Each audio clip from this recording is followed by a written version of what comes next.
Friends, मैं हूं ज्योति सिंह और आप देख रहे हैं सक्सेस पथ। आज की इस वीडियो में हम सर्वेइंग फर्स्ट के जो सिविल इंजीनियरिंग के 4th सेमेस्टर स्टूडेंट का सब्जेक्ट है, इसमें हम सेकंड चैप्टर को पढ़ रहे हैं। चेन सर्वे के फर्स्ट पार्ट को कंप्लीट कर चुके हैं। आज हम सेकंड पार्ट को देखेंगे, जितने भी टॉपिक बचे हुए हैं चेन सर्वे के और जो भी न्यूमेरिकल टाइप के क्वेश्चन है, और सभी क्वेश्चन को यहाँ पर हम सभी टॉपिक को चेन सर्वे के आज यहाँ पर इस वीडियो में कवर करेंगे। तो यदि आप पीछे की वीडियो नहीं देखे हैं तो प्लेलिस्ट से जाके आप देख सकते हैं, लिंक आपको डिस्क्रिप्शन में मिल जाएगा। और फर्स्ट चैप्टर भी हमारा कंप्लीट हो चुका है इंट्रोडक्शन का, तो उसकी वीडियोस आपको प्लेलिस्ट में मिल जाएगी। यदि आप चैनल पर नए हैं तो चैनल को सब्सक्राइब कर लें, बेल आइकन को प्रेस कर लें, जिससे कि हमारे नए वीडियो की नोटिफिकेशन आपको मिलती रहे। इस चैनल पर आपको सर्वेइंग जो फर्स्ट की सीरीज स्टार्ट हुई है, तो सभी चैप्टर, जितने भी चैप्टर हैं सर्वेइंग फर्स्ट के, सभी चैप्टर को स्टेप बाय स्टेप कराया जाएगा। इसके बाद जो आपका चैप्टर आएगा नेक्स्ट चेन सर्वे, आज हमारा इस वीडियो में कंप्लीट होगा। नेक्स्ट चैप्टर हमारा होगा कंपास सर्वे का, तो उसकी वीडियोस आपको जल्द ही मिल जाएगी। तो चलिए हम देखते हैं नेक्स्ट जो हमारा इसका जो बचे हुए पार्ट्स थे, जो भी टॉपिक बचे हुए हैं चेन सर्वे के, उसको हम यहाँ पर कवर करने वाले हैं। तो प्रत्यक्ष आरेखन की निम्न 2 विधियाँ होती हैं। जो प्रत्यक्ष आरेखन है, डायरेक्ट रेंजिंग है, तो उसकी विधि को, उसके मेथड को हम देख रहे हैं। तो कौन कौन सी मेथड होते हैं? 2 मेथड हैं इसके। फर्स्ट हमारा है आँख के द्वारा प्रत्यक्ष आरेखन, यानी कि डायरेक्ट हम रेंजिंग कर सकते हैं, ठीक है, आँख के द्वारा, यानी कि कोई भी एक रेंजिंग रॉड लगा हुआ है, फिर किसी भी चीज़ का रेंजिंग करना, हमको आरेखन करना है, तो आँख के द्वारा आप देख के भी रेंजिंग कर सकते हैं। दूसरा जो मेथड हमारा है लाइन रेंजर की सहायता से प्रत्यक्ष आरेखन, जो डायरेक्ट रेंजिंग हम करते हैं, तो दूसरा मेथड हमारा लाइन रेंजर है। लाइन रेंजर की मदद से हम प्रत्यक्ष आरेखन कर सकते हैं। तो ये हमारा हो गया रेंजिंग। रेंजिंग का मतलब क्या होता है, आरेखन का मतलब क्या होता है, यहाँ पर आपको इस फिगर से स्पष्ट होगा। ये आप देख सकते हैं, यहाँ पर रेंजिंग रॉड लगा हुआ है। रॉड आपका इस प्रकार से कुछ होता है, और यहाँ पर आप एक सीरीज में रॉड लगा दिए, और यहाँ से अगर आप प्रत्यक्ष आरेखन के जो 2 मेथड है, पहला हमारा आँख के द्वारा है, तो यहाँ पर खड़ा होकर कोई भी सर्वेयर और इसको देख रहा है, अगर पूरी, जैसे मान लीजिए ये इसके सामने है, ये इसके सामने है, तो इस प्रकार से ये जो रेंजिंग रॉड लगे हुए हैं, अगर एक ही रेंजिंग रॉड दिख रहा है, ठीक है, पीछे के जो रेंजिंग रॉड लगे हुए हैं, कोई भी रेंजिंग रॉड साइड से नहीं दिख रहा है, तो इसका मतलब क्या है कि ये रेंजिंग सही है, ठीक है। एक सीधी रेखा आपको मिलेगी। जब ये पूरे एक सीध में होंगे तो केवल एक रॉड आपको दिखेगा, ये पीछे के कोई भी रॉड नहीं दिखेंगे।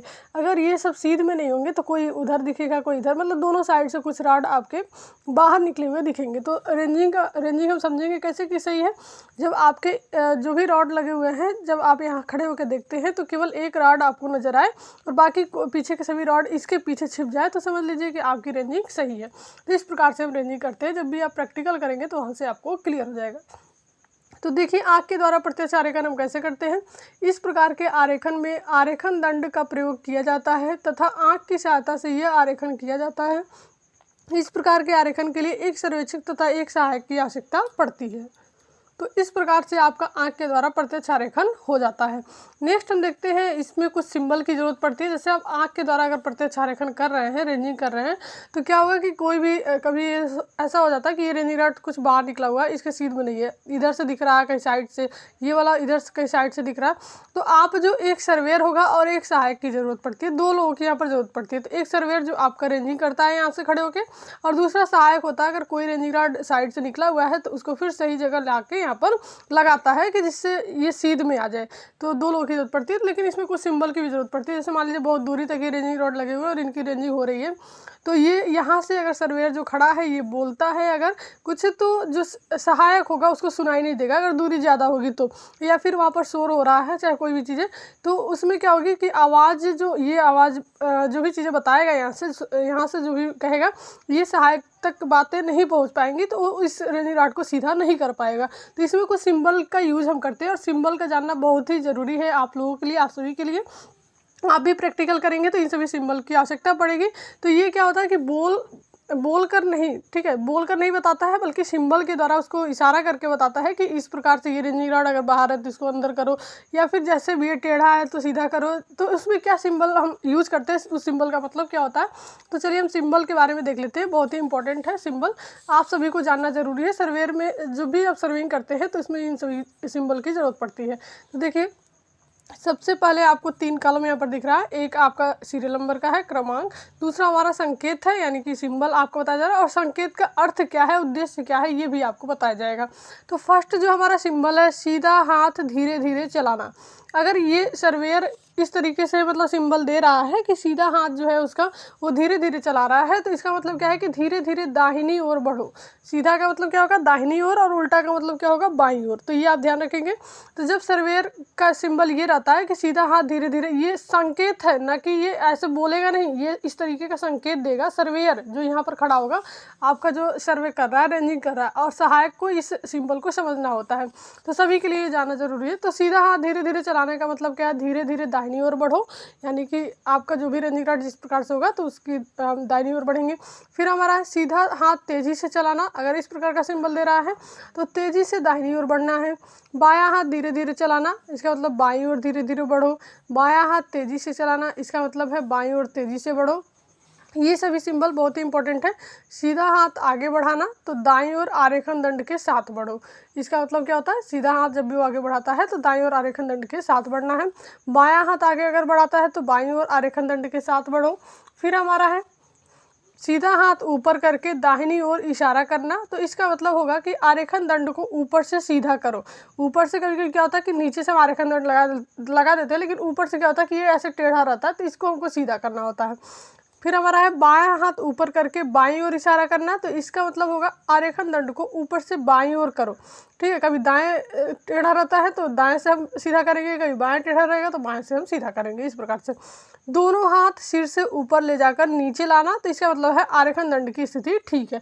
जब दोनों हाथ सर्वेयर जो है ऊपर ले जाकर और नीचे लाता है तो इसका मतलब क्या है कि आरेखन दंड की जो रेंजिंग रॉड हमारा लगा हुआ है उसकी स्थिति ठीक है, उसको कहीं भी हटाना नहीं है। फिर हमारा अगला सिंबल है दोनों हाथ आगे बढ़ाकर क्षैतिज स्थिति में लाना, फिर नीचे करना।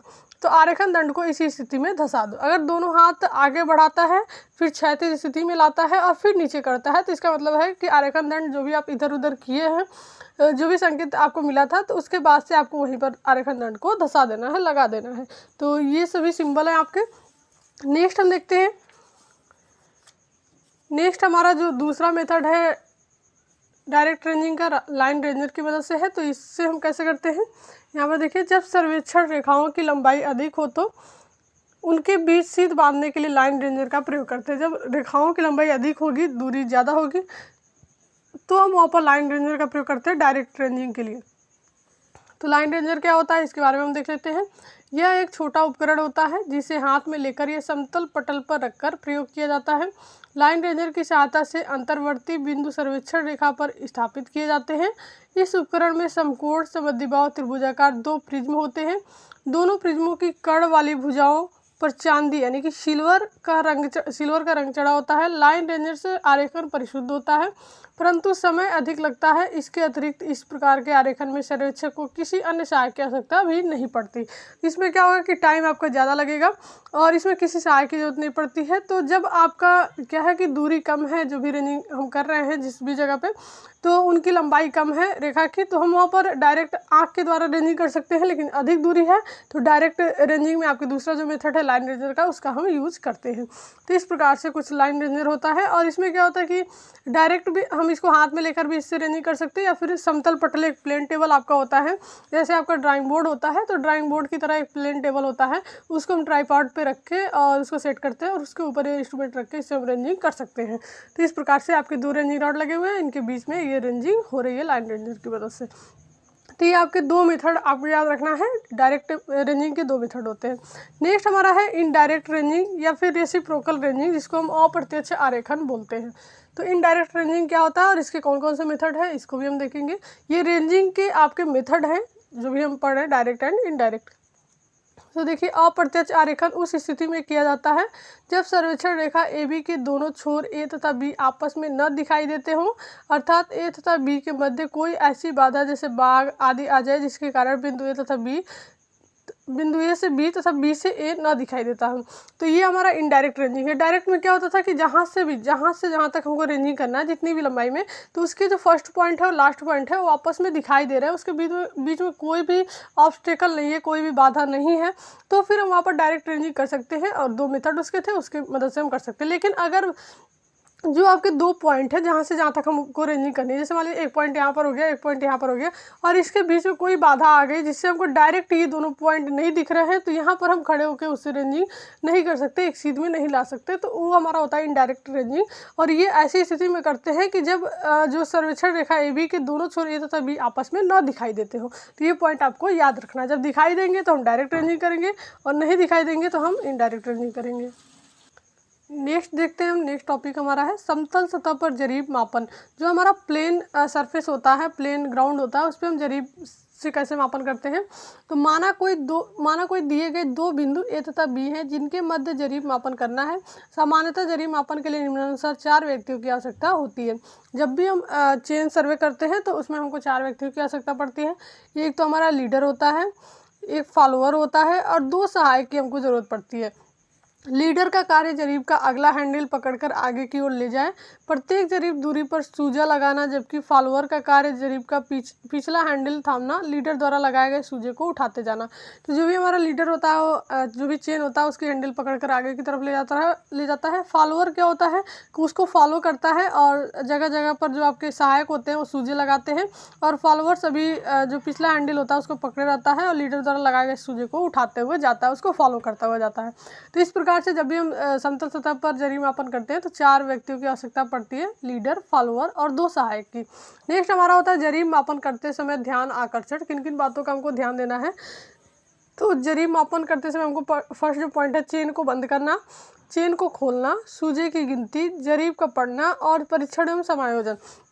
तो ये जो भी 4-5 पॉइंट है इसको हमको ध्यान देना जब भी हम चेन सर्वे करते हैं। तो इसमें हमारा क्या है कि चेन को बंद करना, कैसे हमको चेन को बंद करना, क्योंकि चेन होती है ना उसमें बहुत सारे लिंक्स होते हैं, आपस में वो उलझ जाते हैं, तो उनको फिर सही से आपको बंद करना होता है जिससे वो उलझे ना आपस में। चेन को सही से हमको खोलना होता है, ये भी आपको सही तरीके से करना होगा। सूजे की गिनती, जो भी हम सूजे लगाते हैं, जो भी सर्वे करते हैं तो उसमें काउंटिंग सही से करनी चाहिए।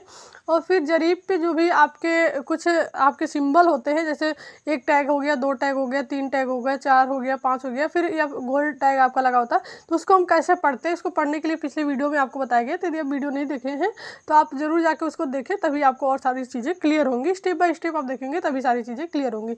तो जरीब का पढ़ना आपको आना चाहिए, और परीक्षण समायोजन जो भी एडजस्टमेंट है उसको आप कर लीजिए। तो ये सभी पॉइंट आपके इंपॉर्टेंट है चेन सर्वेइंग में। नेक्स्ट हम देखते हैं ढालू भूमि पर जरीब मापन। जब आपका स्लोपिंग ग्राउंड है तो उसमें हम कैसे जरीब का मापन कर सकते हैं। ढालू भूमि पर जरीब मापन में कठिनाई आती है। ढालू भूमि पर किन्हीं 2 बिंदुओं के बीच क्षैतिज दूरी हम निम्नानुसार माप सकते हैं। तो 2 बिंदुओं के बीच अगर क्षैतिज दूरी मापना है और जो आपकी ग्राउंड है स्लोपी है, तो फिर हम उसमें कैसे मापेंगे। तो 2 मेथड यहाँ पर बताए गए हैं, प्रत्यक्ष विधि डायरेक्ट मेथड और इनडायरेक्ट मेथड, जिसको हम अप्रत्यक्ष विधि के नाम से जानते हैं। तो फर्स्ट हमारा जो प्रत्यक्ष विधि है, डायरेक्ट मेथड है, उसको हम देख लेते हैं। जो ढालू धरातल पर जरीब मापन की यह विधि पैडी विधि यानी कि मेथड ऑफ स्टेपिंग भी कहलाती है, क्योंकि इस मेथड के अनुसार हम समस्त दूरी यानी कि 2 बिंदुओं के बीच जो क्षैतिज दूरी हमारी होती है उसको हम छोटे छोटे खंडों में विभाजित कर लेते हैं। इन सभी खंडों की दूरी को अलग अलग मापकर उनको जोड़ दिया जाता है और 2 बिंदुओं के बीच की क्षैतिज दूरी ज्ञात हो जाती है। तो इसको हम स्टेप बाय स्टेप इसको करते हैं, इसलिए इसको हम स्टेपिंग मेथड भी यानी कि पैडी विधि के नाम से भी जानते हैं। जैसे मान लीजिए कोई आपकी ढालू जमीन है और इसके बीच की क्षैतिज दूरी हमको मापनी है। ए पॉइंट यहाँ पर है, बी पॉइंट यहाँ पर है, इनके बीच। तो इसको हम क्या करते हैं, एक एक स्टेप बना लेते हैं। तो आप क्या करना है, ये दूरी हम मेजर कर लेंगे। यहाँ से आप देखिए x1, x2, x3, x4 इस प्रकार से स्टेप बाय स्टेप हम इसको बना लेते हैं। और इसके बाद से हम x1, x2, x3, x4 की दूरी मेजर कर सकते हैं। तो यहाँ से हमको d मिल जाता है, यानी कि इनकी a और b के बीच की क्षैतिज दूरी हमको मिल जाती है। तो इस प्रकार से हम ढालू भूमि पर, अगर भूमि आपका ढालू है और वहाँ पर हमको जरीब मापन करना है, तो प्रत्यक्ष विधि से हम इस प्रकार से मेजर कर सकते हैं। नेक्स्ट हम देखते हैं दूसरी जो हमारी अप्रत्यक्ष विधि है, इनडायरेक्ट मेथड। तो अप्रत्यक्ष विधियाँ निम्न प्रकार की हैं, इनके अलग अलग मेथड हैं। तो इसको हम देख लेते हैं। पहला हमारा एंगुलर मेथड। देखिए इस विधि में कोण मापी का प्रयोग किया जाता है। क्षैतिज दूरी d = L cos थीटा द्वारा ज्ञात करते हैं। इसमें हम क्षैतिज दूरी को, जो हमारा d है, उसको हम L cos थीटा इस फार्मूले से ज्ञात करते हैं। कोण मापन के लिए एबनी लेवल, क्लिनोमीटर या थियोडाइट का प्रयोग करते हैं। ये कोण मापी यंत्र हैं, इनके द्वारा हम एंगल मेजर करते हैं, एबनी लेवल के द्वारा, क्लिनोमीटर के द्वारा और थियोडाइट के द्वारा। क्षैतिज दूरी का पता लगाने के लिए ढालू दूरी L को cos थीटा से गुणा कर दिया जाता है। तो यहाँ पर आपका इस प्रकार से एंगुलर मेथड से हम करते हैं। जैसे मान लीजिए ये कोई आपकी ढालू भूमि है और इसकी हमको क्षैतिज दूरी ज्ञात करनी है। क्षैतिज दूरी हमारी ये होगी d, ठीक है। तो इसमें हम क्या करते हैं, इसको एंगुलर मेथड के कोणमापी का प्रयोग करते हैं इस विधि में। और इसमें हम क्या करते हैं कि ये आपका यल होगा, ये आपका थीटा होगा, तो d इक्वल टू हमारा क्या हो जाता है यल कॉस थीटा। इससे हम क्या करते हैं कि ये क्षैतिज दूरी हम निकाल लेते हैं। नेक्स्ट हमारा है कर्ण बढ़ती विधि, जो हमारा एंगुलर मेथड है। ये आपका कोणमापी विधि था, ठीक है, और ये हमारा है कर्ण बढ़ती विधि जो दूसरा मेथड हमारा है। तो इस विधि में प्रत्येक जरीब दूरी को क्षेत्र में नाप के समय ही संशोधित कर लिया जाता है। इसमें हम क्या करते हैं, प्रत्येक जरीब दूरी को क्षेत्र में नाप के समय ही हम संशोधित कर लेते हैं। दूरी mm को ही कर्ण विधि कहते हैं। यहाँ पर देखिए एम डैश आपका दिया गया, एक आपका यम यहाँ पर है और एक यम डैश यहाँ पर है। तो ये जो दूरी है यही हमारी कर्ण विधि है, यानी कि ये जो बढ़ रहा है यहाँ पर आपका यही दूरी हम निकालेंगे। तो एम डैश आपका क्या हो जाएगा 100 into sec theta minus 1 links, ठीक है। तो ये आपका एक जरीब है और एक जरीब इधर भी है। ये आपका M point, N point, O point, ये थीटा और ये यम डैश। तो यम डैश यही डिस्टेंस आपको ज्ञात करनी है। तो इस फार्मूले की मदद से ज्ञात कर सकते हैं। और एक जरीब इक्वल टू आपकी क्या होती है 100 कड़ियाँ होती हैं, यानी कि एक जरीब में 100 लिंक्स होते हैं और 20 मीटर की यह जरीब आपकी दिखाई गई। जैसे जरीब आपकी होती है 20 मीटर लंबाई की, 30 मीटर लंबाई। हमारा है समानित तल में अंतर मापकर, ठीक है, जो आपके समानित तल होते हैं उसमें अंतर मापकर इस विधि द्वारा क्षैतिज दूरी मापने के लिए दोनों बिंदुओं के समानित तलों का अंतर लेवलिंग मशीन से ज्ञात कर लिया जाता है। जैसे माना d क्षैतिज दूरी, यह आपका समानित तलों में अंतर है और ये आपका ढाल दूरी। तो यहाँ पर हम निकालेंगे d equal to √l square plus H square. ये आपका l है, ये आपका h है, ये आपका d है। तो इस प्रकार से हम d की यानी कि क्षैतिज दूरी मेजर कर सकते हैं समानित तल में अंतर को माप कर। तो ये सभी हमारे मेथड थे, इनडायरेक्ट मेथड। फिर हम नेक्स्ट देखते हैं, नेक्स्ट टॉपिक अपना। नेक्स्ट टॉपिक हमारा है ऑफसेटिंग, यानी कि खसके लेना। तो खसके लेना ये कैसे हम करते हैं, इसमें हम देखेंगे। सर्वेक्षण क्षेत्र में जरीब रेखा के दाएं बाएं स्थित विभिन्न आकृतियों एवं विवरणों की जैसे सीमा रेखाएं, संरचनाएं जैसे भवन, सड़क, नाला आदि की स्थिति ज्ञात करने के लिए जरीब रेखा से उनकी लंबवत दूरी मापी जाती है, जिसे हम खसका कहते हैं। पहले भी आपको बताया गया पिछले वीडियो में कि कोई भी आपका लाइन है, ठीक है, वहाँ पर आप चेनिंग कर रहे हैं, चेन सर्वे कर रहे हैं, तो उस चेन जो भी आपकी लाइन है, मेन लाइन है, उसके साइड में कोई भी पॉइंट आपको मिलता है, जैसे वाली कोई भवन हो गया, कोई भी स्ट्रक्चर हो गया, कोई बाउंड्री हो गई, कोई पिलर हो गया, तो इसकी ये जो मेन लाइन है, मेन लाइन से उधर भी हम उसकी डिस्टेंस मेजर करते हैं परपेंडिकुलर। तो इसको हम बोलते हैं ऑफसेटिंग, यानी कि खसके लेना। इसको हम खसका बोलते हैं, जो मेन लाइन से और उसके लंबवत जो हम दूरी मेजर करते हैं, कोई भी अगर आपका पॉइंट वहाँ पर मिल रहा है तो उसको हम खसका बोलते हैं। अतः सर्वेक्षण क्षेत्र में स्थित विभिन्न आकृतियों की स्थिति निर्धारित करने के लिए सर्वेक्षण रेखाओं के दाएं बाएं पार्श्व दूरियां नापी जाती हैं। इन लंबवत दूरियों को खसका कहते हैं। पहला हमारा है ऑफसेट अकॉर्डिंग टू डायमेंशन और दूसरा हमारा है ऑफसेट अकॉर्डिंग टू डायरेक्शन। तो एक तो हम डायमेंशन के अकॉर्डिंग और दूसरा हम डायरेक्शन के अकॉर्डिंग इसको मेजर कर सकते हैं। तो पहला हमारा जो है अकॉर्डिंग टू डायमेंशन, तो इसमें आपके दो तरह के ऑफसेट मिल जाते हैं, एक शॉर्ट ऑफसेट और दूसरा हमारा लॉन्ग ऑफसेट। तो किसको हम शॉर्ट बोलेंगे, किसको लॉन्ग बोलेंगे, तो ये सबसे इंपॉर्टेंट है, आपका एग्जाम में पूछा जाता है, कंपटीशन में भी पूछा जाता है ये। तो ये आप जरूर याद रखें, शॉर्ट ऑफसेट किसे कहते हैं और लॉन्ग ऑफसेट हम किसे कहते हैं। तो जब आपकी ऑफसेट की जो लंबाई होगी डायमेंशन के अकॉर्डिंग देख रहे हैं, तो इनकी जो डायमेंशन होगी 15 मीटर से कम होगी तो उसको हम शॉर्ट ऑफसेट बोलते हैं, और जब 15 मीटर से अधिक हो गए इनकी डायमेंशन ऑफसेट की तो उसको हम लॉन्ग ऑफसेट बोलते हैं। तो ये दोनों पॉइंट आप जरूर याद रखिएगा, कंपटीशन में और सेमेस्टर में भी पूछे जाते हैं। नेक्स्ट हमारा अकॉर्डिंग टू डायरेक्शन। तो डायरेक्शन के अकॉर्डिंग हम ऑफसेट को देख लेते हैं। फर्स्ट हमारा परपेंडिकुलर ऑफसेट, जिसको जब 90 डिग्री पर खसका होगा तो परपेंडिकुलर उसको बोलेंगे, और जब आपका ऑब्लिक ऑफसेट जो दूसरा हमारा है, जब 90 डिग्री से अधिक एंगल पर आपका जो भी ऑफसेट होगा उसको हम ऑब्लिक ऑफसेट बोलते हैं। फिगर में आपको दिखाया गया है कि परपेंडिकुलर ऑफसेट क्या होता है, ऑब्लिक ऑफसेट क्या होता है। यहाँ पर देखिए एक आपकी जो भी हम चेन सर्वे कर रहे हैं इस लाइन पे, ये हमारी मेन लाइन है और यहाँ पर कोई भी बाउंड्री, कोई भी पिलर, कोई भी पेड़ पौधे आपको मिलते हैं, तो यहाँ से हम उस पॉइंट तक की डिस्टेंस मेजर करते हैं। तो जब 90 डिग्री पर हम ये 90 डिग्री एंगल पर ये मेजर करेंगे तो इसको हम बोलेंगे परपेंडिकुलर ऑफसेट, और जब आपका 90 डिग्री से अधिक एंगल पर होता है तो उसको हम बोलते हैं ऑब्लिक ऑफसेट। ठीक है, यहाँ से हम मेजर कर लिए, इधर से भी हम ले लिए, तो ये 90 डिग्री से अधिक का अगर एंगल होता है तो उसको हम ऑब्लिक ऑफसेट बोलते हैं। तो इस प्रकार से ऑफसेट हमारे दो टाइप्स के होते हैं, एक तो हम उनको अकॉर्डिंग टू डायमेंशन देखते हैं और दूसरा हमारा अकॉर्डिंग टू डायरेक्शन। तो ये दोनों आप याद रखेंगे। नेक्स्ट हमारा जो पॉइंट है सर्वे पार्टी। सर्वे पार्टी आपकी क्या होती है, एक सर्वे पार्टी में 4 व्यक्ति होते हैं, ये भी आपके इम्पोर्टेंट है, ये बार बार आपसे पूछा जाता है। एक सर्वे पार्टी में 4 व्यक्ति होते हैं जिनमें एक सर्वेयर तथा 3 हेल्पर्स होते हैं। सर्वेयर एक होगा आपका हेल्पर में आपके 2 चेयरमैन होंगे और एक आपका फ्लैगमैन होगा। तो इस प्रकार से एक सर्वे पार्टी में कितने लोग होते हैं? 4 होते हैं। ये आपको ध्यान रखना है, इंपॉर्टेंट है, कंपटीशन में बार बार ये पूछा जाता है। नेक्स्ट हम देखते हैं जरीब सर्वेक्षण की शब्दावली। जरीब सर्वेक्षण में कौन कौन से टर्म यूज़ होते हैं, तो ये जानना जरूरी है, इसको हम देख लेते हैं। पहला हमारा है सर्वे स्टेशन या मेन स्टेशन जिसको हम बोलते हैं। दूसरा हमारा subsidiary station, tie station, survey line या chain line, base line, main line, tie line, subsidiary line और चेक लाइन। ये सभी जो लाइन है, जो आपके टर्म्स हैं चेन सर्वेइंग के, बहुत ही इंपॉर्टेंट है, बार बार आपके सेमेस्टर एग्जाम में पूछे जाते हैं और कॉम्पिटिटिव एग्जाम में भी इससे बहुत सारे क्वेश्चन बनते हैं। तो चलिए अभी हम देख लेते हैं, इसको आप ध्यान से देखिएगा ये सभी लाइन क्या होते हैं। पहला हमारा है सर्वे स्टेशन। तो सर्वे स्टेशन क्या होता है हमारा?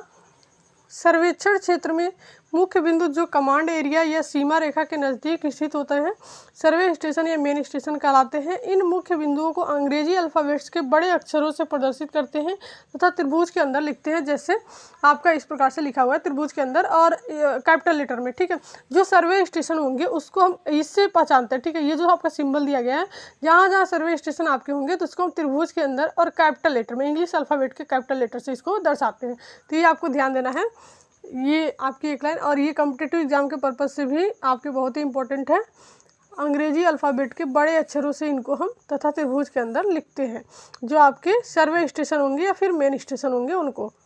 ठीक है, ये आपको याद रखना है, सर्वे स्टेशन और मेन स्टेशन को हम कैसे लिखते हैं। नेक्स्ट आती है, ऐसे ही आपको ये अगर कहीं दिखे तो ये समझ लीजिए कि इस प्रकार से अगर कहीं लिखा हुआ दिखे तो समझ लीजिए ये आपके सर्वे स्टेशन है, इस सिंबल से आप पहचान सकते हैं। नेक्स्ट हमारा जो दूसरा पॉइंट है सब्सिडरी स्टेशन। सर्वेक्षण क्षेत्र में वह इंटरनल डिटेल जो मेन बिंदुओं से नहीं मापी जा सकती उसको मापने के लिए सब्सिडरी स्टेशन लेते हैं। उनको अंग्रेजी अल्फ़ाबेट के छोटे अक्षरों जैसे ABC जो स्मॉल लेटर होते हैं इससे प्रदर्शित करते हैं, जिनको गोले के अंदर लिखते हैं। जैसे आपका यहाँ पर देखिए सर्किल में स्मॉल लेटर में जो आपके अल्फ़ाबेट्स होते हैं उस अल्फ़ाबेट के स्मॉल लेटर को लिखा गया है और सर्किल में इनको लिखा गया है। तो ये आपके होंगे सब्सिडरी स्टेशन, ये भी आप याद रखेंगे। जो सब्सिडरी स्टेशन होते हैं उनको अंग्रेजी अल्फ़ाबेट के छोटे अक्षरों से प्रदर्शित करते हैं और जिनको गोले के अंदर हम लिखते हैं। तो ये हमारा हो गया सब्सिडरी। नेक्स्ट हमारा जो तीसरा पॉइंट है, तीसरा हमारा है टाई लाइन। तो टाई लाइन क्या होता है? 2 सर्वे यहाँ पर देख सकते हैं। टाई लाइन हमारा यह उप बिंदु भी कहलाते हैं। टाई लाइन आपके टाई स्टेशन जो है उप बिंदु भी कहलाते हैं।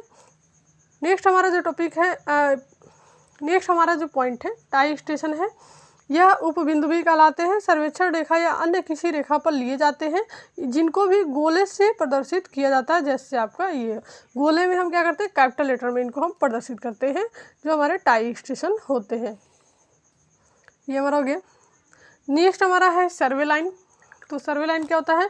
2 सर्वे स्टेशन को मिलाने वाली रेखा सर्वे लाइन या मेन लाइन या फिर चेन लाइन कहलाती है। ये रेखाएं सीमा पर स्थित होती हैं। तो ये आपके जब भी 2 सर्वे स्टेशन को जो मिलाने वाली रेखा होगी वही हमारी सर्वे लाइन के नाम से जानी जाएगी, या फिर मेन लाइन या फिर चेन लाइन के नाम से ये जानी जाती है, और ये रेखाएं सीमा पर स्थित होती हैं। नेक्स्ट हमारा है बेस लाइन यानी कि आधार रेखा। तो आधार रेखा आपकी इंपॉर्टेंट है और बार बार एग्जाम में पूछा जाता है। यह सर्वेक्षण क्षेत्र की सबसे लंबी रेखा होती है। तो ये पॉइंट आपको याद रखना है। आधार रेखा के टर्म में यह सर्वेक्षण क्षेत्र की सबसे लंबी रेखा कौन सी होती है? आधार रेखा होती है, यानी कि बेस लाइन होती है, और जो संपूर्ण सर्वेक्षण क्षेत्र को लगभग 2 भागों में बांटती है। तो ये आपकी होती है आधार रेखा यानी कि बेस लाइन। ये आपके बार बार एग्जाम में पूछे जाते हैं और कॉम्पिटिटिव एग्जाम में भी इससे रिलेटेड क्वेश्चन पूछे जाते हैं। नेक्स्ट हमारा मुख्य रेखा यानी कि मेन लाइन। यह सर्वेक्षण क्षेत्र की बाउंड्री रेखा पर स्थित होती है। यह 2 मुख्य स्टेशनों को मिलाने से बनती है। मेन लाइन पर ही दाएँ बाएँ पार्श्व मापे ली जाती है, जिन्हें हम ऑफसेट करते हैं।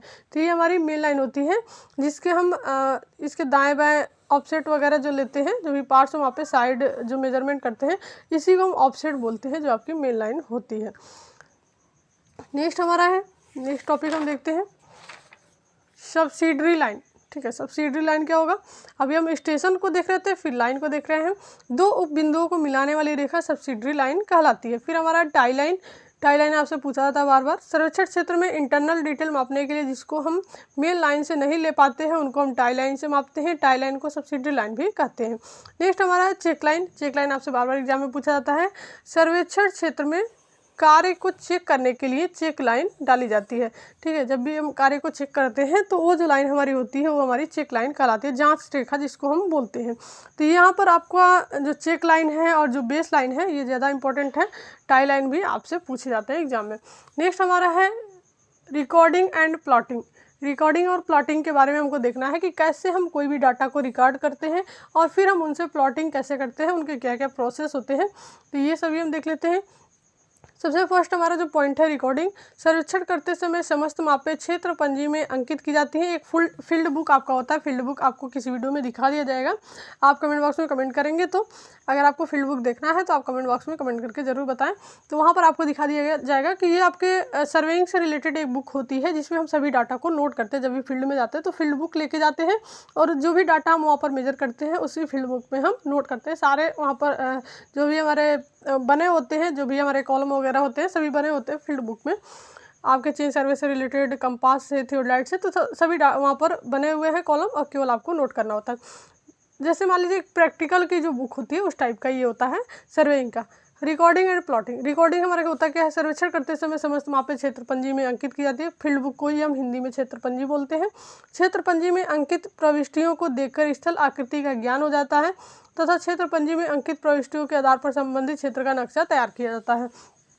तो जो आपकी फील्ड बुक में जो भी डाटा हम वहाँ पर नोट किए रहते हैं उसी के अकॉर्डिंग हम प्लॉटिंग करते हैं। तो फील्ड बुक आपका होता क्या है, क्षेत्र पंजी, पहले भी आपको बता दिया गया। क्षेत्र पंजी 25 सेंटीमीटर इंटू 12 सेंटीमीटर आकार की लंबाई में चेक बुक की भांति खुलने वाली एक पुस्तक हो। चेक बुक आप देखे होंगे जो बैंक से आपको चेक बुक मिलता है उसी प्रकार से ये बुक होता है, उसी प्रकार से ये खुलता भी है। और इसमें क्या होता है कि सभी प्रैक्टिकल आपके होते हैं सर्वेइंग के। ठीक है, नेक्स्ट हम देखते हैं जरीब सर्वेक्षण का आलेख। प्लॉटिंग हम कैसे करते हैं चेन सर्वेइंग में, तो सर्वेक्षण क्षेत्र में किए गए जरीब सर्वेक्षण के आधार पर क्षेत्र पंजी की सहायता से नक्शा हम तैयार करते हैं। जो भी फील्ड बुक में मेजरमेंट हमारे होते हैं उसी के आधार पर हम नक्शा तैयार करते हैं। नेक्स्ट हमारा प्लॉटिंग है। प्लॉटिंग सर्वेक्षण क्षेत्र का सर्वेक्षण करने के उपरांत सभी स्थलाकृतियों को आकार तथा माप के अनुपात में किसी उपयुक्त पैमाने द्वारा ड्राइंग शीट पर जो आपके चित्रित करने को प्लॉटिंग करते हैं।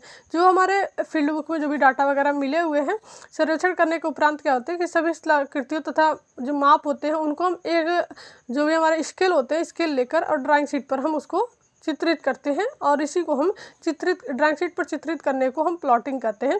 तो एक स्केल लेकर ही हम उसको बनाते हैं जो भी हमारे ड्राइंग होती है। नेक्स्ट हमारा है सांकेतिक चिन्ह, जो आपके कुछ सिंबल्स हैं। सर्वेक्षण क्षेत्र में स्थित विभिन्न प्राकृतिक कृत्रिम बिंदुओं को दर्शाने या समझने के लिए सांकेतिक चिन्हों का प्रयोग किया जाता है। रूढ़ चिन्हों के प्रयोग से नक्शा दिखने में आकर्षित हो जाता है। जैसे सभी अलग अलग साइन होते हैं तो उसका भी हम यूज़ करते हैं।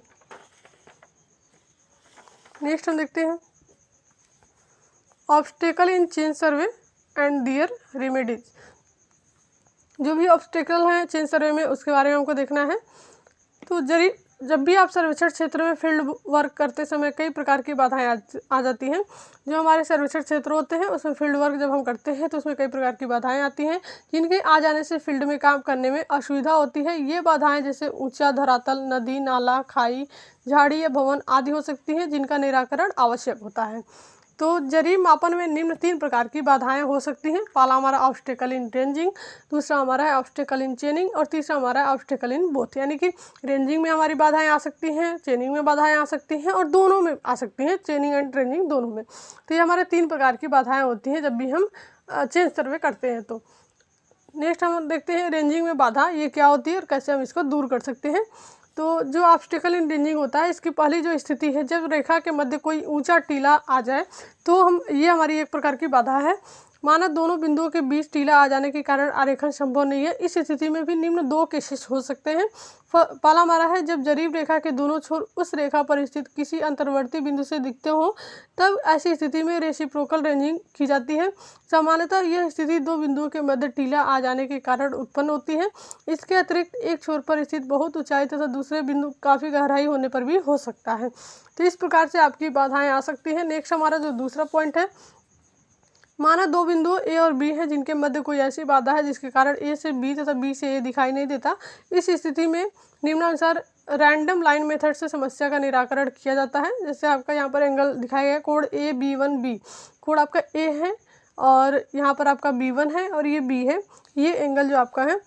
तथा ये आपका 90 डिग्री का है, तथा ए बी इक्वल टू जो आपका ए बी है under root A B one square, यानी कि A B one square plus B B one square, ये वाला, ठीक है। ये आपका हो गया, यहाँ से हम निकाल सकते हैं E1 E आपका अगर निकालना है E1 E ये वाला आपका निकालना है, यहाँ पर आपका BB1 अपन AB1 इंटू AE1 ये आपका है, और AB1 आपका ये हो जाएगा, और AE1 आपका ये हो जाएगा। तो इस प्रकार से ये कुछ फार्मूले हैं जिसकी मदद से, ये ऑब्स्टेकल है रेंजिंग में, तो इनको आप समझ लीजिएगा ऑब्स्टेकल कैसे होते हैं, क्या क्या होते हैं, और इसको हम कैसे दूर कर सकते हैं। नेक्स्ट हमारा है जरीब मापन में बाधा। हमारा फर्स्ट ऑब्स्टेकल था रेंजिंग में और दूसरा हमारा है चेनिंग में। तो चेनिंग में किस प्रकार की बाधाएं आ सकती हैं? जब सर्वेक्षण क्षेत्र में जरीब सर्वेक्षण करते समय किसी सर्वेक्षण रेखा के बीच नदी, तालाब, खाई या इसी प्रकार की कोई अन्य बाधा आ जाती है जिसके कारण जरीब मापन के लिए जरीब को बिछाया नहीं जा सकता। इस प्रकार की बाधा में भी निम्न दो स्थितियां हो सकती हैं। स्थिति नंबर 1 आपका क्या है कि इस स्थिति में बाधा छोटी होती है तथा बाधा को चारों ओर से घेरा जा सकता है, जैसे तालाब। जैसे मान लीजिए आपका कहीं भी आप रेंजिंग में तो बाधाएं हम देख लिए। चेनिंग अगर करें, चेनिंग का मतलब क्या है कि एक पॉइंट से दूसरे पॉइंट तक हम क्या करते हैं, चेन बिछाकर और इनके बीच की क्षैतिज दूरी हम ज्ञात करते हैं। तो जब भी बीच में कोई बाधा आ जाएगी, जैसे तालाब आ गया, नदी आ गया, कोई भी ऐसी बाधा आ गई जिससे हम चेन को यहाँ पर नहीं बिछा सकते और इनकी क्षैतिज दूरी डायरेक्ट हम नहीं मेजर कर सकते, तो उसके लिए अलग अलग कुछ प्रोसेस होते हैं, उसका हम यूज़ करते हैं। जैसे मान लीजिए जब कोई इसमें भी कई आपकी स्थिति है, तो पहली जो स्थिति थी अगर बाधा आपकी छोटी है, जैसे मान लीजिए कोई तालाब है, तो तालाब को हम क्या कर सकते हैं, यहाँ पर हम चारों तरफ से घेर कर यहाँ पर इसकी जो दूरी है मेजर कर सकते हैं। मतलब यहाँ ये दूरी हम मेजर कर ले EF, तो हमको CD की डिस्टेंस मिल जाएगी। हमको क्या करना, तालाब की ये क्षैतिज दूरी मापनी है। तो यहाँ पर तो आपका तालाब है, लेकिन इसको हम बाहर ले जाकर ये जो आपकी लाइन है और यहाँ की दूरी कहीं मेजर कर लें इससे दूर, तो ये दूरी इस दूरी के बराबर है, तो EF अगर हम ज्ञात कर लेंगे तो CD भी हमको मिल जाएगा। तो इस प्रकार से पहली क्रियाविधि आपकी है, तो अगर कोई तालाब है, छोटी बाधा है, तो इस प्रकार से हम उसकी दूरी मेजर कर सकते हैं। यहाँ से डायरेक्ट मेजर न करके यहाँ से हम ऑफसेट ले लेंगे और ये दूरी हम मेजर कर लेंगे जो इसके बराबर होगी। दूसरा हमारी जो क्रियाविधि है, इस प्रकार से भी हम कर सकते हैं। अगर कोई बाधा बीच में है तो यहाँ से हम ले लिए और इधर से हम एक ट्रायंगल बना लेंगे, और ये आपको पता है, ये डिस्टेंस पता है, तो ये डिस्टेंस हम निकाल लेते हैं, ठीक है, पाइथागोरस प्रमेय से। फिर नेक्स्ट हमारी जो क्रियाविधि है, इस प्रकार से भी हम कर सकते हैं। यहाँ से एक लाइन इधर और एक लाइन इधर भेजकर और ये दूरी हम मेजर कर सकते हैं। एंगल आपको पता है, तो ये दूरी हम मेजर कर सकते हैं। ये 3 प्रकार की क्रियाविधि है। अब नेक्स्ट जो स्थिति है उसको हम देखते हैं। पहला तो हमारा था छोटी बाधा है, तो उसको हम कैसे दूरी उनकी मेजर करते हैं। जब जरीब रेखा पर कोई नदी आ जाए, अर्थात ऐसी बाधा जिसको रेखाओं द्वारा घेरा ना जा सके, जैसे नदी का आ जाना। तो इसमें क्या था, छोटी बाधा थी तो इसको हम रेखाओं के द्वारा इसको घेर ले रहे थे और इसकी दूरी ज्ञात कर ले रहे थे। लेकिन अगर नदी है तो उसको हम रेखाओं के द्वारा नहीं घेर सकते, तब हम दूरी कैसे ज्ञात करेंगे। जैसे मान लीजिए यहाँ से आपका ये जो पॉइंट है AB, ये पॉइंट है और ये B पॉइंट है, इनके बीच की क्षैतिज दूरी हमको निकालनी है, और बीच में आपकी नदी आ गई तो डायरेक्ट हम यहाँ चेन तो बिछा नहीं सकते, तो इसमें हम कैसे करेंगे। तो यहाँ से आपको फिगर की मदद से बताया गया है कि इसमें हम इस प्रकार से कुछ फिगर बना के और इनकी दूरी हम निकाल सकते हैं। ये फार्मूले का यूज़ करके AB = BC × BD, यानी कि ये BC × BD upon CE - BD, CE - BD। इस प्रकार से इस फार्मूले से हम इनकी दूरी ज्ञात कर सकते हैं। मतलब इधर ही हमको इधर जाने की ज़रूरत नहीं है, यहाँ से हम फार्मूला लगाएंगे और ये AB की डिस्टेंस जो है हमको मिल जाएगी। ये फार्मूला है इसके लिए। इस प्रकार की कोई बाधा आती है तो ये फार्मूला यूज करके हम इनकी दूरी ज्ञात कर लेते हैं। दूसरा जो आप देख सकते हैं यहाँ से आपका इस प्रकार से जो इधर बन रहा है एक त्रिभुज, ऐसे हम इधर भी बना सकते हैं और ये भी = CD हम ज्ञात कर सकते हैं। यानी कि CD की डिस्टेंस हमको मिल जाए, ये आपस में बराबर होंगे, CD की डिस्टेंस हमको मिल जाए तो AB की डिस्टेंस आपकी CD के बराबर होगी। तो इस प्रकार से हम ज्ञात कर सकते हैं। अलग अलग मेथड हैं इनको ज्ञात करने के। नेक्स्ट हम देखते हैं obstacle in both ranging and चेनिंग। जब रेंजिंग और चेनिंग दोनों में जो बाधाएं आती हैं वो किस प्रकार की होती हैं। तो जब दोनों प्रकार की बाधाएं हो, अर्थात न तो रेंजिंग की जा सकती है और न ही चेनिंग संभव है, यानी कि ऐसी कोई बाधा है कि जिसमें हम, जैसे मान लीजिए बीच में कोई बिल्डिंग आ गया, ठीक है, और आपको चारों तरफ से उसका मेजरमेंट करना है, तो आमने सामने आप उसकी चेनिंग नहीं कर सकते, रेंजिंग भी नहीं कर सकते। यानी कि दोनों प्रकार के जो भी वर्क हैं दोनों में समस्याएँ आ रही हैं। तो देखिए, जब दोनों प्रकार की बाधाएं हो, अर्थात न तो रेंजिंग की जा सकती है और न ही चेनिंग संभव हो, तो ऐसी स्थिति तब बनती है जब जरीब रेखा के बीच में कोई भवन आ जाए, कोई बिल्डिंग अगर आ जाती है, तभी ये स्थिति बनती है कि चेनिंग भी नहीं कर सकते और रेंजिंग भी नहीं कर सकते। तो यहाँ पर आप देख सकते हैं उसके भी अलग अलग मेथड हैं। जैसे मान लीजिए बिल्डिंग आपकी है, ठीक है, और इसके बीच में हमको चेनिंग या रेंजिंग करनी है, तो कैसे हम करेंगे, इस लाइन को बाहर लेकर जाएंगे और यहाँ से हम दूरी मेजर कर सकते हैं। ये आपका कुछ इस प्रकार से है। ये बिल्डिंग, तो इसमें भी हम चेनिंग और रेंजिंग नहीं कर सकते आपस में, तो इसको भी अलग हम कहीं ले जाके दूर, और इस प्रकार से मतलब अलग अलग मेथड यहाँ पर बताए गए आपके, और इस मेथड का यूज करके आप चेनिंग और रेंजिंग कर सकते हैं। नेक्स्ट हमारा है सर्वेक्षण में त्रुटियाँ। तो ऑब्स्टेकल के बारे में अगर पूछा जाए तो 3 प्रकार के ऑब्स्टेकल होते हैं, आप बता सकते हैं। नेक्स्ट हमारा त्रुटियाँ, एरर्स आपके इंपॉर्टेंट हैं, जो आपके सभी लगभग जितने भी आप चैप्टर पढ़ेंगे तो सबके अलग अलग एरर्स होते हैं। जैसे चेन सर्वे में कौन कौन से एरर होते हैं, कंपास में कौन कौन से होते हैं, लेवलिंग में कौन कौन से, तो एरर आपका इंपॉर्टेंट होता है और क्वेश्चन भी पूछा जाता है आपके एग्जाम में। सर्वेक्षण कार्य में त्रुटियाँ निम्न कारणों से हो सकती हैं। पहला आपका है नेचुरल एरर्स, इंस्ट्रूमेंटल एरर्स और पर्सनल एरर्स। नेचुरल में आपका क्या होता है कि नेचुरल जो प्राकृतिक त्रुटियां होती है, जैसे मान लीजिए कभी आप सर्वेइंग कर रहे हैं और उस टाइम कोई आंधी आ गया, तूफान आ गया, बारिश आ गई, या फिर ज़्यादा तेज़ धूप है, तो उसमें आपके कुछ एरर्स हो सकते हैं उनकी वजह से, तो हमारे नेचुरल एरर्स कहलाएंगे। दूसरा हमारा इंस्ट्रूमेंटल एरर्स है, तो इसका क्या मतलब है, इसके बारे में आपको डिटेल लिखना होता है एग्जाम में, तो यहाँ पर आपको बता दिया जा रहा है। इंस्ट्रूमेंटल एरर्स आपके क्या होते हैं, जो आपके उपकरणीय त्रुटियां होती हैं, यानी कि जो भी इंस्ट्रूमेंट आप यूज कर रहे हैं उस सर्वे में, किसी पर्टिकुलर सर्वे में, जैसे चेन सर्वे कर रहे हैं, कंपास सर्वे, जो भी सर्वे कर रहे हैं, तो उसमें जो इंस्ट्रूमेंट आप यूज़ करते हैं, अगर वो इंस्ट्रूमेंट में कुछ खराबी है, कोई इंस्ट्रूमेंट आपका सही नहीं है, तो आप जब भी वहाँ से कोई भी रीडिंग पढ़ेंगे या फिर कोई भी सर्वे, जैसे मान लीजिए चेन आपकी बढ़ गई है, बढ़ी हुई चेन है, छोटी चेन है, और चाहे आप जो भी चीज़ें यूज़ कर रहे हैं, रेंजिंग रॉड यूज़ कर रहे हैं, तो भी आपका टेढ़ा मेढ़ा है, तो उसके कारण आप जो भी आप उसके मदद से जो भी सर्वे करेंगे और उसमें जो त्रुटियाँ आएंगी, तो वो त्रुटियाँ हमारी इंस्ट्रूमेंटल एरर के नाम से जानी जाती हैं, यानी कि इंस्ट्रूमेंट में एरर होने की वजह से वो त्रुटियाँ हमको मिली है। तीसरा हमारा पर्सनल एरर। पर्सनल एरर में क्या क्या आ जाता है, पर्सनल में सर्वेयर से रिलेटेड एरर आता है, यानी कि जो सर्वेक्षक है, जो भी सर्वे कर रहा है, तो उसको अगर देखने में प्रॉब्लम है, ठीक है, वो सही से रीडिंग नहीं पढ़ सकता, या फिर उसको जानकारी नहीं है उस पर्टिकुलर सर्वे के बारे में। जैसे आपके चेन सर्वे कर रहे हैं, तो चेन सर्वे के संकेत जो भी सिंबल होते हैं उसके बारे में नहीं पता है, तो आप बोलेंगे कुछ और, वो समझेगा कुछ और, तो वो कुछ भी कर सकता है। मतलब सारी गलतियां अगर सर्वेयर की मदद से होती हैं, सर्वेयर के थ्रू होती है, उनको रीडिंग नहीं पढ़ने आता, उनको सिंबल नहीं पता है, तो उनको सर्वे के बारे में, मतलब जो भी कर रहे हैं सर्वे, उसके प्रोसेस नहीं पता है, तो वहाँ पर जो त्रुटियाँ आएंगी वो पर्सनल एरर के नाम से जानी जाती है। तो इस प्रकार से तीन त्रुटियाँ होती है, 3 प्रकार की एरर्स होते हैं आपके चेन सर्वे में। नेक्स्ट हमारा त्रुटियों का वर्गीकरण, जो कि मोस्ट इंपॉर्टेंट टॉपिक है आपका इस चैप्टर से रिलेटेड, और एग्जाम में भी बार बार पूछे जाते हैं। तो देखिए त्रुटियों का वर्गीकरण कैसे होता है, ये सभी तो त्रुटियां हो गई। अब फिर वर्गीकरण हम देखेंगे।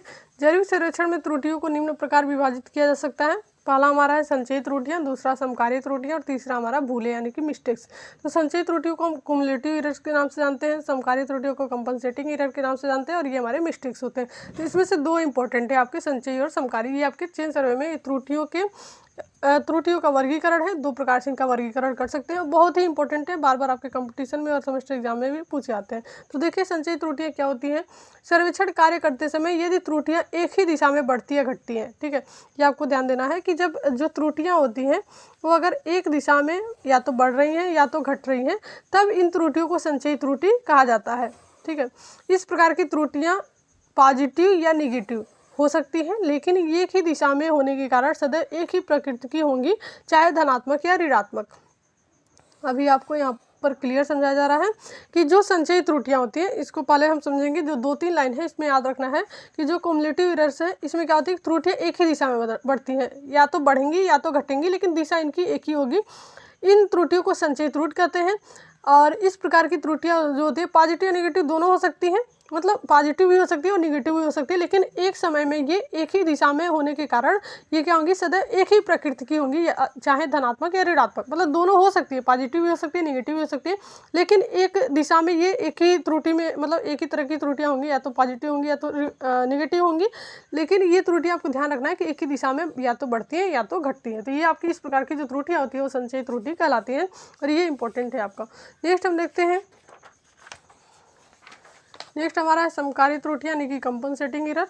तो ये आपके क्या होता है, सर्वेक्षक कार्य या जरीब मापन में जब त्रुटि दोनों प्रकार यानी कि अर्थात पॉजिटिव या निगेटिव, कभी घटती कभी बढ़ती है, जब आपका क्या होता है कि जो त्रुटि होती है ये दोनों प्रकार अर्थात पॉजिटिव या निगेटिव, कभी घटती तथा कभी बढ़ती हैं। तो इस प्रकार की त्रुटियां हमारी समकारी त्रुटियों की श्रेणी के अंतर्गत आती हैं। त्रुटियों के चिन्ह अर्थात दिशा परिवर्तन के कारण इन त्रुटियों का कुल प्रभाव जो होता है लगभग समाप्त हो जाता है। तो ये आपको याद रखना है एक लाइन यहाँ से कि इन दोनों में डिफरेंस आपको याद रखना है। बहुत सारे स्टूडेंट कंफ्यूज हो जाते हैं कि संचयी त्रुटियाँ, इसका डिफिनीशन उसमें, उसका डिफिनीशन इसमें लिख देते हैं। तो ये जो हमारी समकारी त्रुटियाँ हैं ये क्या होती है कि ये दोनों दिशाओं में यानी कि पॉजिटिव और निगेटिव दोनों तरफ कभी घटती हैं कभी बढ़ती है, जैसे एक ही लाइन में, ठीक है, कभी बढ़ रही है कभी घट रही है, फिर कभी बढ़ रही है कभी घट रही है, पॉजिटिव भी हो सकती है निगेटिव भी हो सकती है। तो पॉजिटिव निगेटिव होने के कारण इनका जो लास्ट में जो इनका प्रभाव होता है वो क्या होता है, कुल प्रभाव इनका लगभग समाप्त हो जाता है, जीरो हो जाता है समकारी त्रुटियों में। तो इसका ज़्यादा इफेक्ट नहीं पड़ता है क्योंकि कभी प्लस हो रही है कभी माइनस हो रही है एक साथ, तो प्लस माइनस मिलकर क्या होता है कि पूरी त्रुटियाँ इनकी खत्म हो जाती हैं। लेकिन जो संचयी त्रुटियाँ थी वो एक दिशा में बढ़ रही हैं, या तो बढ़ेंगी या तो घटेंगी, तो या पॉजिटिव रहेंगी या निगेटिव रहेंगी, तो उसमें क्या होती है उसको हम संचयी त्रुटि बोलते हैं, उसका प्रभाव आपका समाप्त नहीं होता। नेक्स्ट हमारा मिस्टेक्स यानी कि भूलें। जरीब मापन करते समय जो त्रुटियां व्यक्तिगत भूलों अथवा लापरवाही के कारण होती है उन्हें हम मिस्टेक्स कहते हैं। नेक्स्ट हमारे कुछ न्यूमेरिकल्स हैं इससे रिलेटेड, तो उसको हम देख लेते हैं। एक ढालू सतह पर दो बिंदुओं के मध्य 300 मीटर दूरी मापी गई। दोनों बिंदुओं के बीच क्षैतिज दूरी ज्ञात करें यदि ढालू कोण 10 डिग्री हो। ढालू सतह पर आपको क्षैतिज दूरी मापने के लिए बताया गया था कि d equal to L cos theta, ठीक है। इसमें दोनों बिंदुओं के बीच ढाल कोण आपका दिया है 10 डिग्री, थीटा का मान दे दिया है। दोनों बिंदुओं के बीच ढाल दूरी भी आपको दे दिया है 300, ठीक है, ये आपका यल है और ये आपका थीटा है। और आपको निकालना है ए बी की डिस्टेंस जो क्षैतिज दूरी है। तो क्षैतिज दूरी को हम डी से डिनोट करते हैं, डी इक्वल टू आपका यल कॉस थीटा होगा। ये फार्मूला आपको यूज़ करना है। यल आपका कितना है 300 मीटर, थीटा की वैल्यू है 10 डिग्री, तो कॉस थीटा हमारा हो जाएगा और इसको सॉल्व करेंगे तो 294 मीटर। तो इस प्रकार से कोई भी ढालू आपका ग्राउंड है और वहाँ पर क्षैतिज दूरी निकालनी है, तो केवल हमको क्या पता होना चाहिए, ये जो आपकी दूरी यल है वो पता होनी चाहिए, थीटा की वैल्यू पता होनी चाहिए, तो डी हम निकाल सकते हैं इस फार्मूले की मदद से। नेक्स्ट हम देखते हैं जरीब की त्रुटिपूर्ण लंबाई के कारण मापन में त्रुटियां तथा उनका निराकरण। जो जरीब की त्रुटिपूर्ण लंबाई होती है उनके कारण हम मापन में त्रुटियां कौन कौन सी आती हैं और उनका निराकरण हम कैसे करते हैं। तो यहाँ पर देखिए, जरीब मापन करते करते कुछ समय बाद जरीब अपनी शुद्ध लंबाई खो देती है। यदि 20 मीटर की जरीब प्रयोग की जा रही है तो उसकी शुद्ध लंबाई 20 मीटर होनी चाहिए तथा सही माप संभव है। कई बार कार्य के दौरान सर्वेक्षक द्वारा जरीब को झटका, घसीटा या भूमि पर पटक दिया जाता है, उसमें लगे छल्लों के मुंह खुल जाते हैं या छल्ले गोल न रहकर अंडाकार हो जाते हैं, जिसके कारण जरीब अपने निर्दिष्ट लंबाई की नहीं रह पाती। यदि जरीब में त्रुटि पाई जाती है तो उसकी जो आपकी जो लंबाई होती है उसकी सत्यता को सत्य जरीब से परखा जाना चाहिए। यदि जरीब अपनी सत्य लंबाई खो चुकी है तो सही लंबाई ज्ञात करने के लिए नापों में उसी संशोधन लगाना चाहिए। संशोधन निम्न प्रकार करना चाहिए। तो इसका मतलब क्या है कि जो आपकी जरीब की लंबाई होती है, जरीब होती है, उसमें लिंक्स होते हैं, अलग अलग लिंक्स होते हैं, बहुत सारे 100 लिंक्स होते हैं। 20 मीटर की 30 मीटर की जरीब आपकी होती है।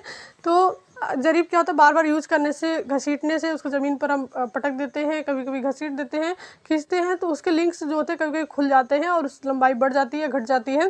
तो कभी कभी उसके जो छल्ले होते हैं चपटे हो जाते हैं, अंडाकार हो जाते हैं, गोलाकार न रखें, तो उससे भी बहुत ज़्यादा इफेक्ट पड़ता है। तो उससे हम जरीब की सत्यता को मतलब नहीं परख सकते। तो उनको परखने के लिए कौन कौन से मेथड है उसमें कुछ संशोधन करना पड़ता है। बार बार जरीब यूज़ करने से उनकी लंबाई जो घटती है बढ़ती है, तो उसके मेथड है उसको हम देख लेते हैं, बहुत ही इंपॉर्टेंट है और एग्जाम में इसी से रिलेटेड क्वेश्चन भी आपको चीज सर्वे से देखने को मिल जाते हैं और बहुत ज़्यादा आपके कंपटीशन में भी पूछे जाते हैं। तो देखिए, लंबाई के लिए संशोधन हम क्या करते हैं, यदि जरीब की निर्दिष्ट या सत्य लंबाई यल, जो आपकी सत्य लंबाई जो सही दूरी होगी वो आपकी यल या डी, ठीक है, दूरी की अगर बात करें तो डी और लंबाई की बात करें तो यल, ठीक है। जो त्रुटिपूर्ण होगी वो यल1 या डी1 के नाम से होगी, यल1 हो गया। त्रुटिपूर्ण जरीब से मापी गई जो लंबाई होगी डी1 होगी और रेखा की वास्तविक लंबाई जो होगी डी होगी। यानी कि जो दूरी है डी है सही दूरी, डी गलत, जो आपकी गलत दूरी है वो डी1, सही लंबाई यल और गलत लंबाई यानी कि अशुद्ध लंबाई जो होगी यल1 होगी। तो आपका देखिए, शुद्ध जरीब इंटू शुद्ध दूरी, अशुद्ध जरीब इंटू अशुद्ध दूरी। शुद्ध जरीब आपका क्या होता है, इसकी लंबाई यल होती है, शुद्ध दूरी आपका डी होता है, अशुद्ध जरीब की लंबाई यल1 और अशुद्ध दूरी आपकी डी1। तो यहाँ से ये फार्मूला आपका मिल जाता है, L into D equal to यल1 इंटू डी1। और इसमें कहीं से भी आपके कोई भी 3 वैल्यू आपको पता होती है, एक वैल्यू आपको निकालनी होती है, तो जिस भी प्रकार से आपको पता हो वहाँ से आप फार्मूले का यूज़ करके निकाल सकते हैं। इसको ऐसे भी लिख सकते हैं L/L1 इक्वल टू D1/D, या फिर ऐसे भी आप यूज़ कर सकते हैं। तो ये लंबाई में संशोधन हम इस प्रकार से करते हैं, इस फार्मूले से। बहुत ही इंपॉर्टेंट है, इसको आप जरूर याद रखें। नेक्स्ट हम देखते हैं क्षेत्रफल में अगर संशोधन करना है तो हम कैसे करते हैं। यदि ए क्षेत्र का सत्य एरिया है, सत्य जो क्षेत्रफल ए आपका है और त्रुटिपूर्ण क्षेत्रफल A1 है, तो हम कैसे करेंगे, फार्मूला उसी प्रकार से L² इंटू ए L1² इंटू A1। यल आपका क्या है, सही लंबाई, और ये आपका अशुद्ध, ये आपका शुद्ध क्षेत्रफल, अशुद्ध क्षेत्रफल। तो L/L1 का होल स्क्वायर A1/A, आप ऐसे फार्मूला बना सकते हैं। ये क्षेत्रफल में संशोधन का फार्मूला है और ये आपका लंबाई में संशोधन का। तो केवल 2 फार्मूले आपको याद रखने हैं और इसी से रिलेटेड आपको न्यूमेरिकल मिलते हैं चेन सर्वे में। तो देखिए, 2 बिंदुओं ए तथा बी के बीच की सही दूरी 270 ज्ञात है, ठीक है, 270.50 ज्ञात है। यदि 30 मीटर वाली जरीब से नापे जाने पर 270.58 मीटर आती है तो जरीब की वास्तविक लंबाई ज्ञात करें। देखिए, फार्मूला आपका है शुद्ध जरीब इंटू शुद्ध दूरी इक्वल टू अशुद्ध जरीब इंटू अशुद्ध दूरी। तो L into D equal to L1 into D1 होता है। और यहाँ पर देखिए एक सही दूरी दिया है 270.5 और 30 मीटर जरीब से नापे जाने पर 270.58 मीटर आता है। तो 3 वैल्यू आपको पता है, एक आपको निकालना है।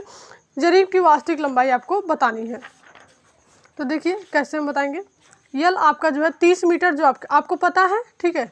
जो जरीब की लंबाई होती है 20 मीटर या 30 मीटर की होती है। जब 20 मीटर और 30 मीटर कहीं लिखा हुआ मिले जरीब की लंबाई, तो समझ लीजिए कि शुद्ध लंबाई है, ठीक है, सही लंबाई है। तो यल इक्वल टू 30 मीटर हो जाएगा। डी आपका 270.5 मीटर है और D1 आपका 270.58 मीटर है। तो आपको निकालना क्या है, L1 निकालना है यूजिंग द रिलेशन। आपको ये रिलेशन यूज करना है, L into D equal to L1 into D1।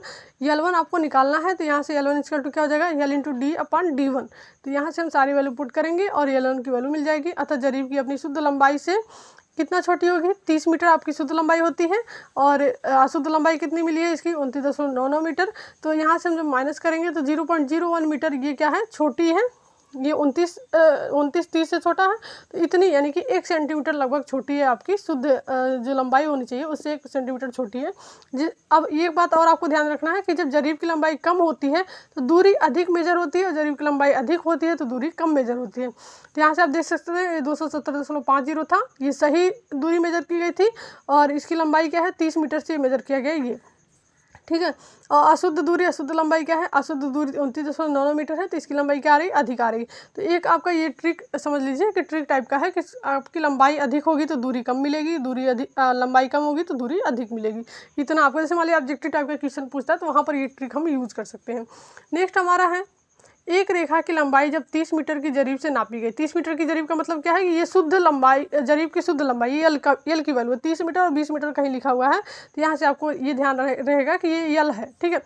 तो 515 मीटर निकली। यदि जरीब आरंभ से ही 15 सेंटीमीटर लंबी रही हो तो रेखा की सही लंबाई ज्ञात कीजिए। तो यहाँ पर देख सकते हैं फार्मूला आपका वही है, L into D equal to L1 into D1। अब देखना ये है, आपको ये ध्यान देना है कि शुद्ध लंबाई कौन सी है, शुद्ध दूरी कौन सी है, शुद्ध लंबाई कौन सी है, शुद्ध दूरी कौन सी है। तो जरीब की शुद्ध लंबाई कभी भी 30 मीटर और 20 मीटर लिखा है तो शुद्ध लंबाई होगी, यल आपका 30 मीटर हो गया। जरीब की अशुद्ध लंबाई L1 आपका क्या हो जाएगा, 30 प्लस 0.15, यानी कि पहले से 15 सेंटीमीटर लंबी रही हो तो आपकी अशुद्ध ही होगी। 30 में हम क्या करेंगे, 30 तो हमारा है, इसमें हम 0.15 यहाँ पर ऐड कर ले रहे हैं मीटर में, तो 30.15 मीटर आगे जो जरीब की अशुद्ध लंबाई होगी, ठीक है। D1 आपका रेखा की अशुद्ध दूरी है जो 515 मीटर है, ये आपका हो गया। और D आपकी रेखा की शुद्ध दूरी है जो आपको निकालना है। तो रेखा की सही लंबाई आपको निकालना है, तो पहले ही कह दे रहा है कि रेखा की सही लंबाई निकालिए। इसका मतलब जो 515 दिया है तो वो आपकी अशुद्ध दूरी है, ठीक है। तो यहाँ पर आपको D निकालना है, तो L1 इंटू D1/L हो जाएगा। सारे वैल्यू को पुट कीजिए, रेखा की शुद्ध दूरी आपको मिल जाएगी 517। तो अभी यहाँ पर आप ट्रिक देख सकते हैं। देखिए, जब आपकी लंबाई 30 मीटर थी, ठीक है, और यहाँ पर आपको जो दूरी मिली है 515 मिली है और एक लंबाई आपकी 30.15 है, ठीक है। तो 30.15 है जो आपकी अशुद्ध लंबाई है। तो अशुद्ध दूरी आपकी कितनी थी, 515 थी। शुद्ध लंबाई आपकी 30 है तो शुद्ध दूरी कितनी मिली, 517 मिली। यानी कि जब लंबाई अधिक है तो दूरी कम है, लंबाई कम है तो दूरी अधिक है, ये आपको ध्यान रखना है। यानी कि L 30 है तो D आपका 517, L 30 है, L1 30.15 है, तो L1 आपका ज़्यादा है, L कम है। तो जब ये कम है तो ये दूरी अधिक मिली है और ये अधिक है तो ये दूरी कम मिली है, तो ये आपको ध्यान देना है। नेक्स्ट हम देखते हैं, एक सड़क की सही दूरी यहाँ पर 2550 मीटर है। सड़क को नापने के लिए 30 मीटर की अशुद्ध जरीब को प्रयोग किया गया। तो सड़क की लंबाई 2542 मीटर पाई गई, जरीब की त्रुटि ज्ञात कीजिए। तो यहाँ पर फार्मूला वही है, L into D L1 into D1। L आपका है 30 मीटर, 30 मीटर है तो आपका L ही होगा। D आपका 2550, जरीब की त्रुटि ज्ञात करना है आपको। L1 आपका निकालना है, D1 आपका 2542। ठीक है, 30 मीटर है आपका, यहाँ पर 2542 आपका ये दिया है, L D और D1 दिया है, और यहाँ से आपको निकालना है L1 की वैल्यू। तो देखिए L into D equal to L1 into D1, L1 की वैल्यू निकालिए, L इंटू डी अपन D1। तो यहाँ से आप सारी वैल्यू पुट करेंगे, L1 की वैल्यू निकाल लेंगे। जरीब की त्रुटि आपकी क्या हो जाएगी, 30.094 में से हम 30 को माइनस कर देंगे तो ये आपका 9.4 सेंटीमीटर की त्रुटि आएगी। अर्थात जरीब अपनी सही लंबाई से 9.4 सेंटीमीटर लंबी है, अतः 9.4 सेंटीमीटर संशोधन की आवश्यकता है। लंबी है तो उसमें हम संशोधन कर लेंगे। नेक्स्ट हमारा एक न्यूमेरिकल है लास्ट। एक 30 मीटर जरीब की लंबाई कार्य शुरू करते समय 9 सेंटीमीटर तथा कार्य के अंत में 18 सेंटीमीटर बढ़ी थी। जब इस जरीब से पैमाइश करके एक क्षेत्र का 1 सेंटीमीटर इक्वल टू 10 मीटर के पैमाने पर प्लान बनाया गया। प्लानिंग मीटर से नापने पर यह क्षेत्रफल 65.2 वर्ग सेंटीमीटर पाए गए। क्षेत्र के सही क्षेत्रफल की गणना करें। इसमें क्षेत्रफल आपको गणना करना है। 2 प्रकार के हम देखे थे कि त्रुटि का जो भी संशोधन है कैसे करते हैं। दिया गया क्षेत्रफल आपका नापा गया 65.20 वर्ग centimetre. 1 centimetre equal to 10 metre के पैमाने पर प्लान बनाया गया है। 1 सेंटीमीटर स्क्वायर इक्वल टू क्या हो जाएगा, 100 वर्ग मीटर को निरूपित करेगा ये। और मापा गया जो क्षेत्रफल है 6502 है, तो इसमें 100 से मल्टीप्लाई करेंगे तो 65 वर्ग मीटर हो जाएगा। जरीब की शुद्ध लंबाई आपकी 30 मीटर है। जरीब की औसत लंबाई आपकी क्या हो जाएगी, 30 + 0.09 + 0.08 अपन 2, यानी कि 30 + 0.135, ये आपका हो जाएगा 30.135। ये आपका हो जाएगा मीटर में। ये आपका दिया गया है ना। तो शुद्ध लंबाई कार्य शुरू करते समय 9 सेंटीमीटर तक, कार्य के अंत में 18 सेंटीमीटर बड़ी थी, इसीलिए हम इसको यहाँ पर ऐड कर लिए हैं। आपका फार्मूला है L square into A equal to L1 square अपन L1 स्क्वायर इंटू A1। तो यहाँ से हम A की वैल्यू निकालेंगे, L1 अपन L का होल स्क्वायर इंटू A1। सारी वैल्यू के यहाँ पुट करेंगे, A की वैल्यू को मिल जाएगी। तो क्षेत्र का जो शुद्ध क्षेत्रफल होगा 65.7881 मीटर स्क्वायर, ये आपका क्षेत्रफल मिल गया। तो इस प्रकार से वही फार्मूला आपका है मेन। आपको फार्मूला ये इंपॉर्टेंट है, L square into A equal to L1 square into A1 और L into D equal to L1 into D1। ये 2 फार्मूला आपके इंपॉर्टेंट है। तो इसी प्रकार से और जो भी आपके और भी चैप्टर है उसकी वीडियोस मिलती रहेंगी। ऐसे ही वीडियोस के लिए आप चैनल पर बने रहें और इस वीडियो को अपने फ्रेंड के साथ ज़्यादा से ज़्यादा शेयर करें। चैनल पर नए हैं तो चैनल को सब्सक्राइब कर लें, बेल आइकन को प्रेस कर लें, जिससे कि हमारे नए वीडियो की नोटिफिकेशन आपको मिलती रहे।